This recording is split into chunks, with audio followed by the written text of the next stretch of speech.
Pemirsa, perdagangan saham di Bursa Efek telah dibuka. Selanjutnya kita akan mencermati kinerja perdagangan saham hari ini.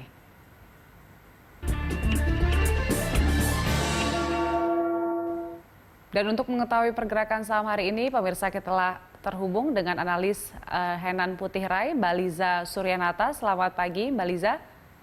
Ya, kalau kita lihat, iya, pembukaan IHSG pada pagi hari tadi itu sempat menguat, kemudian kembali ke zona merah. Nah, ini apa yang bisa menyebabkan begitu fluktuatif indeks kita pagi ini? Ya, seperti sudah saya ungkapkan sebelumnya bahwa hari-hari ini kita harus lebih terbiasa ya dengan gerakan volatilitas tinggi.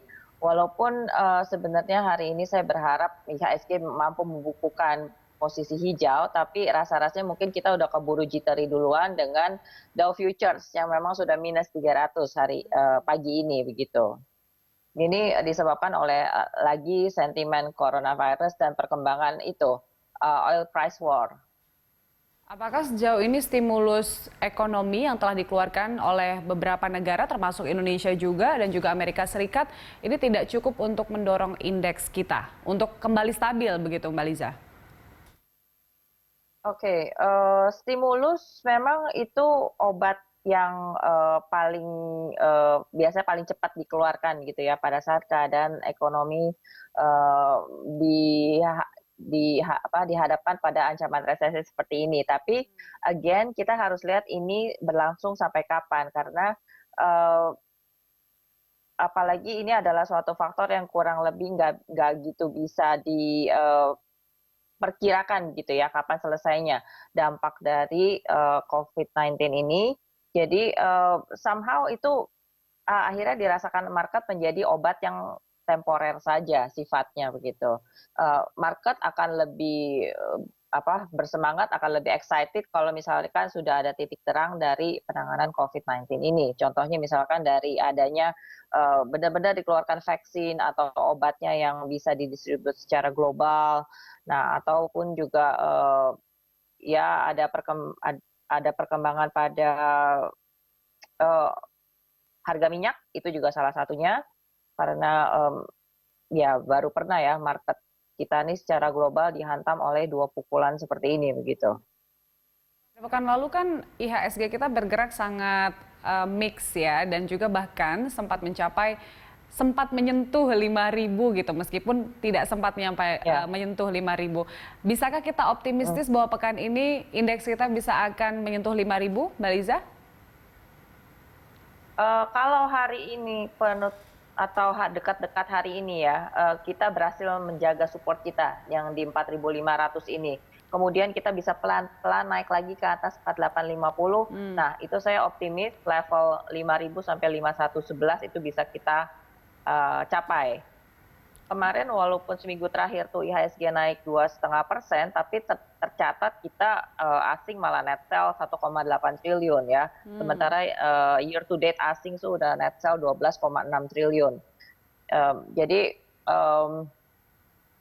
untuk pantauan market kemana sebaiknya kita konservatif aja. Kita mulai dari jangka pendek dulu, nah tentunya Oke. bertahap. Jadi saya perlu pembuktian dulu untuk IHSG naik ke atas 4850 sebelum akhirnya dia bisa ke arah 5000. Oke, apa yang bisa dilirik nih untuk jangka pendek, Mbak Liza? Untuk jangka pendek, kembali saya tekankan untuk kita tradingnya di saham-saham atau emiten yang lagi ada sentimen positif. Hmm. Biasanya ini news driven ya, seperti hari ini kebanyakan komoditi seperti emas, timah, nikel itu ada kenaikan harganya walau Hmm. sedikit ya. Oil jangan dulu, oil kalau belum lewat 28 US dollar per barrel itu masih lemah. Jadi hari ini seperti yang ada muatannya emas seperti saham-saham eee, Antam, MDKA, kemudian Info bisa kita perhatikan dan dari sektor defensif lainnya bisa Anda sekalian perhatikan saham Hoki, itu Hmm. yang penjual beras. Dia ada konsolidasi lumayan bagus di sekitar 700, mudah-mudahan bisa naik ke 780 sampai 800. And then perhatikan juga saham properti yang kemarin sudah mulai cukup bergairah, Hmm. kayaknya SMRA masih bisa di-tradingin juga. at least sampai ke level 600 dengan menjaga level support di sekitar 468. Baik, di level IHSG kita saat ini kan cukup rendah. Apakah Anda merekomendasikan para investor untuk bisa membeli dalam jumlah yang banyak, mumpung harganya sedang turun? Ada bahkan big caps BBCA juga turunnya lumayan banyak, Mbak Liza. Oke, ini kita lihatnya per sektor ya. Kalau tadi Anda katakan BBCA, terus terang sektor perbankan lagi kurang favorable saat ini ya, karena lesunya perekonomian dunia ini ditakutkan membuat para pelaku bisnis ini sulit untuk melunasi hutang-hutang korporasi mereka, dan akibatnya menyebabkan adanya ancaman pembengkakan pada NPL perbankan. Nah, tapi nevertheless itu maksudnya dia itu kan BCA adalah blue chips yang secara adalah index mover. Kalau di level harga sekarang ini, saran saya tetap masih nomor satu adalah kita trading harian aja, karena volatilitas masih tinggi. Terus kemudian kalau yang memang view-nya adalah long term investment, Anda sekalian sudah boleh mulai akumulasi, tapi harap dengan money management yang prudent. Jadi seperti sekarang ini kita belinya nyicil gitu, jangan langsung full power, jangan langsung kerahkan semua dana trading, karena walaupun saya berharap 4.000 adalah bottomnya, tapi ini gerakannya masih akan sangat choppy, volatilitas tinggi, maksudnya bisa naik banyak, turun banyak juga begitu, selang-seling. Jadi ya kalau untuk akumulasi mendingan dikit-dikit aja dulu belinya. Oke, rentang pergerakan indeks kita hari ini di level berapa prediksi Anda?